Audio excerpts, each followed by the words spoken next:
episode of Akame ga Kill. Akame and Kurome finally settle their differences and have an intense and heartbreaking battle to the death. Despite the fact that this version of Akame ga Kill is basically just the anime edition, it's still a pretty good episode despite the fact that it deviates from the manga source material. The final battle between Akame and Kurome is pretty impressive and has some really great fighting choreography and happens to be pretty intense because it's not just a sword fight. There's zombies involved, there's this one big mechanical monster known as a danger beast, which just sort of erupts out of nowhere, but it looks really cool. Not only that, but there's a short scene with Wave and Tatsumi, and at the very end of the episode, it looks like the Emperor of the Evil Empire is actually going to pilot a mech Imperial Arms weapon. At least, that's what it looks like to me. So, this battle right here between Akame and Kurome, like I said, it's impressive. It's not quite what I wanted, but at least it has a little bit of finality to it. And what I think I love most about it is actually the conclusion to it.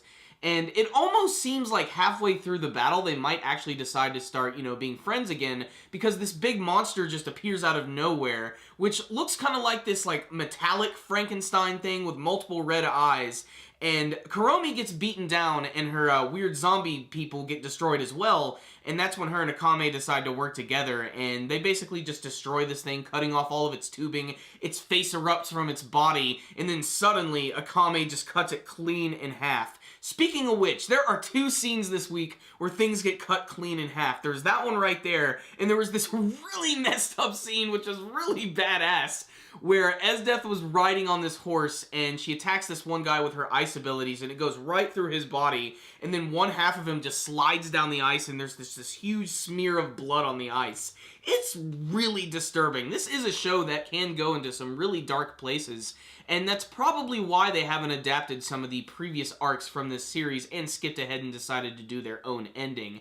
But let's get back to Akame versus Kurome. As soon as they take down this beast, things really kick up. This is when the animation really starts to get crazy, and as they're about to finish each other off, frickin' Wave just appears out of nowhere in his badass armor, and then Tatsumi, of course, who Akame said, "Do not follow me," he followed. He decided to stop him, and that's when they decided to finally let them finish their battle. It starts to rain, it starts to get all ominous, and it ends in that classic clash, where two samurai run at each other, and of course, Akame wins. She stabs right through her sister, and that is the end. It's one clean kill. And this is the point where Wave starts to question why they're even fighting each other, and why he really couldn't do anything for Kurome at the end, and Akame reassures him that just because he came, that was enough.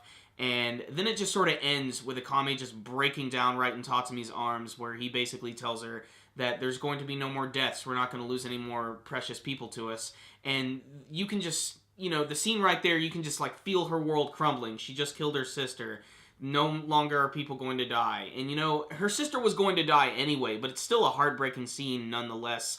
End of the episode, and it was a pretty good one. So what's the rundown on this week's episode of Akame ga Kill? I liked it a lot. I'm a big action guy, so I was definitely all about this episode because it was basically just a big sword fighting scene with zombies and monsters, and that just kicks ass. That's a really cool combination, but they also made a little bit of room for development and backstory. We got to see a little bit more of Akame and Kurome when they were training, when they were assassins, and eventually when Akame decided to leave and join Night Raid. Otherwise, it's still surprising to me that all of Night Raid has just been offed at this point, especially because we're down to 4 members with Tatsumi, Leone, Najenda, and Akame. And with this whole big mech thing coming into the picture, and the fact that there really aren't that many members of the Jaegers left, I'm really interested to see what they're going to do with the finale, especially with the whole big mech monster thing. Just what are they going to do with that? I mean, maybe they were trying to get us prepared for that by showing us that danger beast this week, which did look kind of like a big mech-type creature, even though it was more like a weird Frankenstein Evangelion monster, especially its face when it erupted, with all the steam going everywhere. That was just a really weird scene. Otherwise, this was a pretty high-quality episode with really great action. It's just, I wish there could have just been a little bit more development with Kurome and Akame. It feels kind of rushed, like we're already at this point. Maybe they should have saved this for the very end of the series. I'm not quite sure because Despite the fact that Akame's name is in the title of the show, she's really not the main character. It's all about Tatsumi and his development of starting out as a zero and making his way to hero. Still, this was a fun episode with a lot of really great action. It wasn't perfect, but it's one that you should definitely check out if you're a fan of the manga version or if you've been following the anime version. I'm going to give this week's episode a 4 out of 5. I just thought it was a lot of fun. It's not the manga version, but it's still really entertaining.